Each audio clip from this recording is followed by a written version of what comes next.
नमस्कार शेतकरी मित्रांनो, मी ऋषिकेश शिरकर. स्वागत आहे तुमचं कृषी with ऋषी या यूट्यूब चॅनलमध्ये. शेतकरी मित्रांनो, तुम्ही माझ्या मागे पाहताय तर त्याच्यामध्ये जी काय आपण कांद्याची पेरणी आहे, तर ती कांद्याची पेरणी आपण याच्यामध्ये केलेली आहे.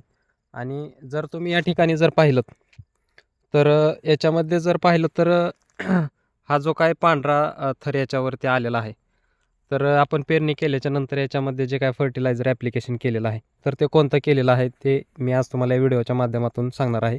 आणि कशामुळे केलेलं आहे तर शेतकरी मित्रांनो, जर आपल्या चॅनलवरती नवीन असाल तर आपल्या चॅनलला सबस्क्राईब करून घ्या, कारण असे शेतीविषयक नवीन नवीन व्हिडिओ तुमच्यापर्यंत येत राहतील. तर शेतकरी मित्रांनो, तुम्ही जर याच्यामध्ये जर पाहिलं तर हा जो पांढऱ्या रंगाचा थर आलेला आहे, तर कांद्याची पेरणी झाल्याच्या नंतर आपण याच्यामध्ये जे काय सिंगल सुपर फॉस्फेट आहे, तर याचं ॲप्लिकेशन आपल्या जे काय कांद्याला जे काय वाफे काढलेले आहेत, तर त्या वाफ्यांमध्ये केलेलं आहे.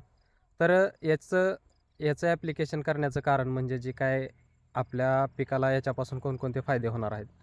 तर सगळ्यात महत्त्वाची गोष्ट म्हणजे जे काय याच्यापासून जे आपण सिंगल सुपर फॉस्फेट टाकलेलं आहे, तर याच्यापासून आपल्याला मुख्यतः 3 घटक मिळत असतात. याच्यामध्ये फॉस्फरस, कॅल्शियम आणि सल्फर ह्या 3 गोष्टी मिळत असतात, की जे तुमचं रोप असेल जे तुमचं जे काय पेरलेलं कांद्याचं बी आहे, तर ते चांगल्या पद्धतीने जर्मिनेट होण्यासाठी आपल्याला त्या ठिकाणी मदत होणार आहे.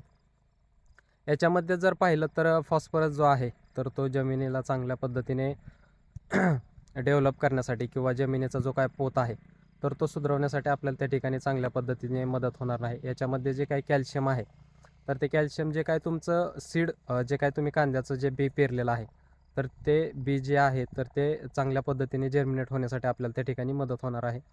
आणि सल्फर यामध्ये जर पाहिलं तर जे काही तुमची जमीन थंडगार पडलेली आहे, तर त्या जमिनीला उष्णता देण्याचं काम जे आहे, तर ते सल्फर करणार आहे. आणि दुसरी गोष्ट म्हणजे जे काय बुरशी वगैरे यांची वाढ झालेली आहे, तर त्या बुरशी यांनाही त्या ठिकाणी मारण्याचं काम जे आहे, तर ते सल्फर त्या ठिकाणी सल्फरने केलेलं आपल्याला त्या ठिकाणी पाहायला मिळत असतं. त्यामुळे शेतकरी मित्रांनो, ज्यावेळेस तुम्ही कांदा वगैरे पेरत असता, तर त्यावेळेस जे काही सिंगल सुपर फॉस्फेट असेल किंवा DAP असेल, तर याचं ॲप्लिकेशन तुम्ही त्या ठिकाणी जर केलं, तर तुम्हाला जे काय चांगला जे काय रोपाची जे काय बियाची उगवण क्षमता आहे, तर ती चांगल्या पद्धतीने झालेली पाहायला मिळेल. जे काय रोप आहे किंवा बी आहे, तर त्याची मर झालेली आपल्याला त्या ठिकाणी पाहायला मिळणार नाही. त्यामुळे शेतकरी मित्रांनो, ज्यावेळेस तुम्ही पेरणी वगैरे करत असता, तर त्यावेळेस जे काय SSP आहे, सिंगल सुपर फॉस्फेट आहे, तर ते तुम्ही त्याच्यामध्ये टाकत जावं.